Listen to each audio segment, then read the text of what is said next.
श्री सीताराम सरकार की जय। श्री हनुमान जी महाराज की जय। श्री गौरी शंकर भगवान की जय। श्री अयोध्या धाम की जय।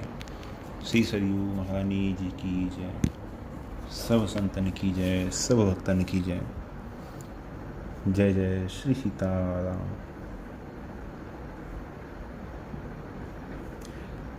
गोस्वामी जी के चरित्र में पिछली कथा में हमने सुना था कि गोस्वामी जी के पास एक ब्राह्मण आता है जिसके द्वारा गौहत्या होती है और वो प्रायश्चित करते हुए, नाम जप करता हुआ इधर उधर भटकता है। गोस्वामी जी उसे अपने पास बुलाते हैं, उसे अपने साथ भोजन करवाते हैं और इस बीच जो वहाँ का जन समुदाय होता है, ब्राह्मण समाज होता है, वो सब इकट्ठा हो जाते हैं गोस्वामी जी को घेर कर। गोस्वामी जी भोजन करवाते हैं, भोजन के पश्चात आचमन करते हैं और आचमन के बाद कहते हैं, अब आप लोग कहिए, आप लोगों का कहना क्या है? मैंने कौन सा शास्त्र विरुद्ध स्वेच्छाचार किया है जिस पर आप लोग इतना रोष और क्षोभ प्रकट कर रहे हैं? तो एक ब्राह्मण कहता है, जो महान पातकी गौ हत्यारा है, जिसे समस्त ब्राह्मण समाज ने बहिष्कृत कर रखा है, उसे बिना किसी शास्त्रीय प्रायश्चित विधान किए आपने अपने साथ बिठाकर भोजन कैसे किया और कैसे आपने करवाया? गोस्वामी जी कहते हैं कि यदि इसने प्रायश्चित कर लिया हो और परम शुद्ध हो गया हो तो एक ब्राह्मण कहता है कि यही तो आपका मनमाना स्वेच्छाचार है। इसे शास्त्र विधि से प्रायश्चित बताया गया था कि समस्त तीर्थों में भ्रमण करो, भिक्षावृत्ति में दीनतापूर्वक गुजारा करो, अंत में अत्यंत बृहद भंडारा करो, तब तुम्हारी शुद्धि होगी। अभी तो उसने तीर्थों की शुरुआत ही नहीं की है, तब तक आपने ना जाने कौन से शास्त्र विधि का कौन सा प्रायश्चित करते हुए देखकर ना जाने कैसे इसे परम शुद्ध घोषित कर दिया। तुलसीदास जी उस भिक्षुक से कहते हैं, क्यों भाई, आपने उस गैया की हत्या जानबूझकर की थी? तो भिक्षुक कहता है, नहीं गुरुदेव, अनजाने में अचानक साधारण सी चोट लगने से मर गई थी। उसे मार डालने की नीयत से मैंने प्रहार नहीं किया था। तुलसीदास जी कहते हैं, इस बात के लिए आपके हृदय में ग्लानि और पश्चाताप है कि नहीं? तो भिक्षुक कहता है, सरकार, ग्लानि तो इतनी है कि जीना कठिन हो रहा है। गोस्वामी जी कहते हैं, अब जीवन में पुनः इस तरह की गलती दोहराने की नीयत तो नहीं है।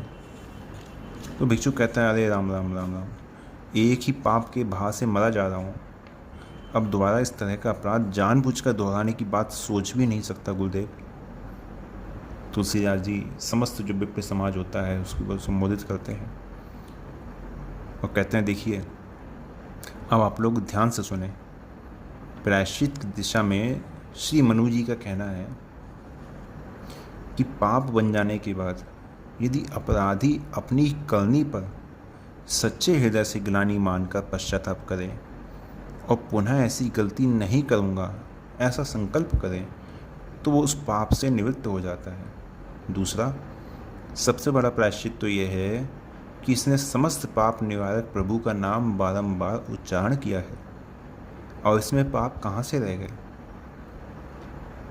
तो एक ब्राह्मण कहता है कि भगवान नाम के आधार मात्र से पापों का प्रायश्चित हो गया, ये आप किस शास्त्र प्रमाण से सिद्ध कर सकेंगे? तो तुलसीदास जी कहते हैं, नारद पांचरात्र ग्रंथ भगवान नारायण की श्रीमुख से वर्णित है, जिसका एक अंश है कि श्री सनत कुमार संहिता, जिसमें लिखा है कि श्री रामिति परम जाप्यम तारकम ब्रह्म संगकम ब्रह्म हत्यादि पापांदिगिति वेद विदो विदा। तो इसके अतिरिक्त श्रीमद् भागवत महापुराण, जो समस्त वेद वेदांत उपनिषद, यहाँ पे देखिए गोस्वामी जी उन सबको जब सार समझा रहे हैं तो रामचरितमानस का उद्धरण नहीं दिया है, क्योंकि मानस जी को अभी सबने स्वीकार नहीं किया है। जब स्वीकार ही नहीं किया है तो उसका उद्धरण कैसे दे देंगे? तो पहले श्री सनत कुमार संहिता, उसके पश्चात श्रीमद् भागवत महापुराण है ना, जो सबका सार माना जाता है, उसके अजामिल खान प्रसंग में आता है कि समस्त प्रकार के पापों का आचरण करने वाला प्राणी भी यदि भगवान नाम का आश्रय ले तो उसके समस्त पापों का सबसे बड़ा प्रायश्चित हो गया। एक ब्राह्मण कहता है वो तो ठीक है, ग्रंथों में भगवान नाम की महिमा वर्णित तो ऐसी है, लेकिन हमें कैसे विश्वास हो कि मात्र राम नाम के उच्चारण से ही परम पवित्र हो गया। महिमा पर विश्वास नहीं है, तो कह रहा है कि हम कैसे मान लें कि पवित्र हो गया। ठीक है, महिमा लिखी है, लेकिन महिमा सिद्ध कैसे हो। तुलसीदास जी कहते हैं कि आप लोगों को कैसे विश्वास होगा बताइए, वैसे ही आप लोगों को विश्वास दिलाया जाए। तो एक ब्राह्मण कहता है आप इस व्यक्ति के हाथों से पेड़ा शंकर जी के जो नादिया बैल हैं, नंदी हैं, उनके सामने रखवाइए। यदि नादियाँ प्रत्यक्ष ग्रहण कर लें तो हम लोग मान लेंगे। गोस्वामी जी तो गोस्वामी जी है, ठीक है, ऐसा ही होगा। चलिए, उस भिक्षुक से कहते हैं चलो भाई पेड़ा निकाल कर देते हैं, इसे रखो अपने हाथ में नंदीश्वर के सामने। सब उठकर जाते हैं। उस व्यक्ति के द्वारा पेड़े का जो थाल होता है वो नंदी के सामने रखा जाता है और नंदी से प्रार्थना करते हैं, हे नंदी जी, आप भगवान शिव के परम प्रिय पार्षद हैं और श्री राम नाम की महिमा को भगवान शिव से बढ़कर जानने वाला दूसरा कौन हो सकता है। आप भी उनकी सेवा में सतत संलग्न रहकर श्री राम नाम की महिमा से पूर्ण परिचित हैं। यदि ये व्यक्ति श्री राम नाम उच्चारण के प्रभाव से अब पूर्ण निष्पाप हो चुका है तो प्रत्यक्ष प्रमाण स्वरूप आप इसके हाथ का निवेदन किया हुआ ये पेड़ा सहज स्वीकार कीजिए। गोस्वामी जी की प्रार्थना पूर्ण होती है। नंदी जी उस पेड़े को ग्रहण करते हैं और सब बड़े ही प्रसन्न हो जाते हैं। गोस्वामी जी कहते हैं अब तो किसी को संदेह नहीं।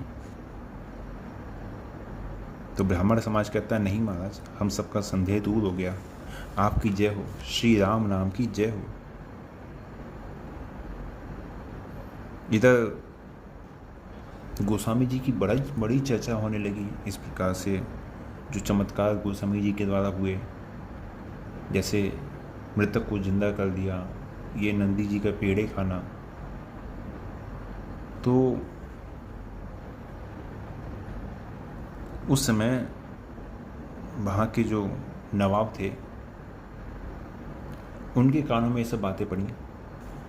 दिल्ली पति ने सुनियो, संत ने मृतक जिवायो, तुरंत भेजी संवाद दास तुलसी ही उलवायो। कैसो सिद्ध फकीर जरा हम हुई ते देखो, दीनहो मृतक जिवाए चमत्कारी जो विशेषो। आज्ञा पाके नृपति की धावन पहुँचे आए, चलिए तुलसीदास जी नरपति रहें बुलाए। गोस्वामी जी अपने आश्रम में भजन कर रहे हैं, नाम जप कर रहे हैं। एक बूढ़ा सा मौलवी पूछता है कि क्यों भाई, यहाँ आसपास कोई तुलसीदास नाम के कोई हिंदू फकीर रहते हैं क्या। तो एक नागरिक कहता है हाँ हाँ रहते हैं। अच्छा, क्या आप वो उनसे वाकिफ़ हैं। तो नागरिक कहता है हाँ खूब अच्छी तरह। तो मौलवी जी कहते हैं क्या आप उनके बाबत कुछ मालूमात दे सकते हैं, मतलब क्या आप उनके बारे में कुछ बता सकते हैं, मैं उनके बारे में कुछ जानना चाहता हूँ। तो नागरिक कहता है खूब अच्छी तरह, जी भर के सुनिए, उनके संबंध में जितना कहा जाए उतना ही कम है। सिद्ध पुरुष हैं, आपकी भाषा में बड़े ही पहुँचे हुए फ़कीर हैं। मौलवी सुना है उनके बड़े बड़े करिश्मे। तो नागरिक कहता है अजीब भाग्य की रेखा बदल देते हैं। तो मौलवी कहता है वाह वाह वाह, आप मालिक की मेहरबानी से अच्छे मिल गए। मैं तो बहुत ही परेशान था कि कैसे उनको उनके जो है कारनामे हैं उनकी जानकारी हासिल करूं और रूबरू उनके कदमों में आदाबी तस्लीम अर्ज करूं, मतलब उनके कदमों में जाके प्रणाम करूं। तो और भी अपनी उर्दू में कहते हैं कि औलिया तुलसी की नूरानी सिफ़तों का कुछ और बयां कीजिए, अर्थात तुलसीदास जी के बारे में कुछ और बताइए। तो नागरिक कहता है अच्छा, आपको संत शिरोमणि श्री तुलसीदास जी के जीवन चरित्र के प्रति इतनी रुचि है तो सुनाऊंगा, खूब अच्छी तरह सुनाऊंगा। पहले आप ये बताइए कि आप रहने वाले कहाँ के हैं? काशी के तो निवासी नहीं लग रहे हैं, क्योंकि यदि काशी के निवासी होते तो गोस्वामी तुलसीदास जी के संबंध में आपको इतनी पूछताछ की आवश्यकता नहीं पड़ती। तो मौलवी कहता है, भाईजान आप तो बेशक पहले दर्जे के तजुर्बेकार हैं, आपका अंदाज बिल्कुल सही है। मैं बाकी बनारस का वंशज नहीं हूँ, मैं बनारस का रहने वाला नहीं हूँ, मैं दिल्ली का रहने वाला हूँ। वो नागरिक कहता है, फिर आपका यहाँ आने कैसे हुआ? तो मौलवी जी कहते हैं, अरे जनाब पूछिए मत, इसी मियाँ तुलसीदास जी की तलाश में दिल्ली से चलकर बनारस तक जियारत करनी पड़ी, मतलब आना पड़ा, और यहाँ आने का मेरा कोई दूसरा उद्देश्य तो था नहीं। तो नागरिक कहता है, विचित्र बात है, आपको केवल इतनी सी बात के लिए दिल्ली से चलकर काशी आना पड़ा? मौलवी कहते हैं, जी हाँ, हमारे जो बादशाह सलामत हैं, मुगल आजम हैं, सारे जहाँ को पनाह देने वाले शहंशाह अकबर ने आपके इस हिंदू फ़कीर तुलसीदास की बहुत तारीफ सुनी है, और मुझे सिर्फ इसी मकसद से बनारस भेजा है कि उस हिंदू फ़कीर की तलाश करो और अपने साथ लाकर मेरे सामने पेश करो। तो मैं तो बादशाह सलाम के हुक्म की तामील करने के लिए यहाँ आया हूँ। बात यह है कि हमारे बादशाह सलामत पहुँचे हुए फ़कीर और उनके करामातों की में गहरी दिलचस्पी रखते हैं। अब आप अपने तुलसीदास बाबा की कुछ और तारीफ सुनाइए। नागरिक कहता है, ठीक है, सुनिए। ये हमारे गुरु तुल्य संत शिरोमणि श्री तुलसीदास जी केवल भारत के नहीं बल्कि सारे विश्व की एक अद्वितीय विभूति हैं। जन्मे राजगुरु के वंश, जन्मत 32 दंत, पायस बवाही अन्नपूर्णा भवानी जो। शिव की कृपा से मिले सदगुरु श्री नरहरिदास, शेष सनातन की कृपा पड़े वेद वाणी जो। कछुदिन गृह बास करके जग से उदास भय, पत्नी से प्रेत बदली जीवन कहानी जो। प्रेत हूँ पुनीत भयो लहो परम तृप्ति जुगती, पाए जिनके हाथन को शौच शेष पानी जो। हनुमत कृपा से राम दर्श रहे चित्तकूट, हनुमत कृपा से राम दर्श लहे चित्तकूट, रामचरितमानस को लेखन वरदान जो। जापे लिखे सत्यम शिवम सुंदरम महेश स्वयं, थापे सर्वोपरि काशी नरपति प्रमाण जो। जिनको संपर्क पाए चोर भय परम साधु, विधवा सुहागनी भई पायो पति प्राण जो। ऐसे पुनीत परमार्थी परम सिद्ध, बाबा तुलसी हैं जिनको जानत जहान जो। मौलवी जी कहते हैं, बहुत बहुत बहुत बहुत बढ़िया भाई साहब, बहुत बढ़िया आपने बताया। बाकी इस फ़कीर की ज़िंदगी काबिल तारीफ़ है, तभी तो बादशाह सलामत इनका शरफ दीदार हासिल करने के लिए इस कदर बेकरार है। आज मैं भी अपने को बड़ा खुशनसीब मानता हूँ जो ऐसे पहुँचे हुए फ़कीर का दीदार हासिल करूँगा। नागरिक ने कहा, बस इतना ही नहीं है, और सुनिए। मीरा ने मांगियो परामर्श जिनसे पत्र भेजी, सुधरे अघोरी जिनके क्षणिक सत्संग से। नाम के प्रभाव की ने शुद्ध हत्यारे हूँ को, जाके हाथ पेड़े खाए नंदी ने उमंग से। प्रतिभा अलौकिक कौन वाणी से बखाने करे, साधुता टपकते नित्य जिनके अंग अंग से। बानी प्रमाणी जिनकी सुर नर मुनि मनमानी, प्रेम रससानी निर्बल गंग की तरंग से। इस प्रकार वो नागरिक गोस्वामी जी के गुणों का बखान करता है। मौलवी जी कहते हैं, बस बस बस भाई बस, अब तो आप मेहरबानी करके उस बेजोड़ बेमिसाल हिंदू फ़कीर तुलसीदास का पता ठिकाना बताकर उनसे मुझे मिलवा दीजिए। तो नागरिक कहता है, मौलवी साहब आपको उनकी तलाश में यहाँ से कहीं दूर नहीं जाना है, उधर सामने देखिए। उंगली से उठाकर कहते हैं, ये जो भजन ध्यान में विराजमान है ना, यही हैं विश्ववंत संत शिरोमणि श्री तुलसीदास जी महाराज। श्री तुलसीदास जी महाराज की जय। मौलवी जी कहते हैं, वाह वाह वाह, शुक्रिया, तुम्हें हजारों शुक्रिया मुबारक हो इस फ़कीर का दीदार हमेशा। तो मौलवी जी देख के कहते हैं, इसके बाद पश्चात हम लोग विश्राम करेंगे। क्या नूर इलाही रोशन है इस हिंदू फ़कीर के चेहरे पर, बस जी चाहे यूं ही भर नज़र यह सूरत हमेशा निहारा करूं। तेरे तस्बीह के हर दाने पे फिरती इनकी सूरत है, नज़र इन पे टिकी रहती इबादत होती रहती है। नागरिक से कहते हैं, भाईजान आपने इनका दीदार हासिल कराकर मेरे ऊपर तो बड़ा एहसान किया है, मेरे दिल को बड़ी तसल्ली मिली, सफ़र की सारी परेशानी थी सब दूर हो गई।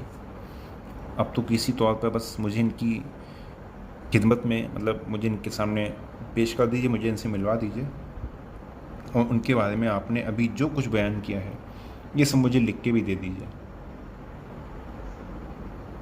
नागरिक कहता है, ठीक है आप यहीं ठहरिए, मैं गोस्वामी जी से पूछ के आता हूँ। आगे बढ़कर श्री गोस्वामी जी महाराज को दंडवत प्रणाम करते हैं। श्री राम जय राम जय जय राम, श्री राम जय राम जय जय राम। अब गोस्वामी जी का आगे क्या होगा उत्तर, और किस प्रकार से उनको दिल्ली ले जाया जाएगा, इसको हम लोग अगली कथा में सुनेंगे। आज के लिए यहीं विश्राम देते हैं। जय जय श्री सीताराम।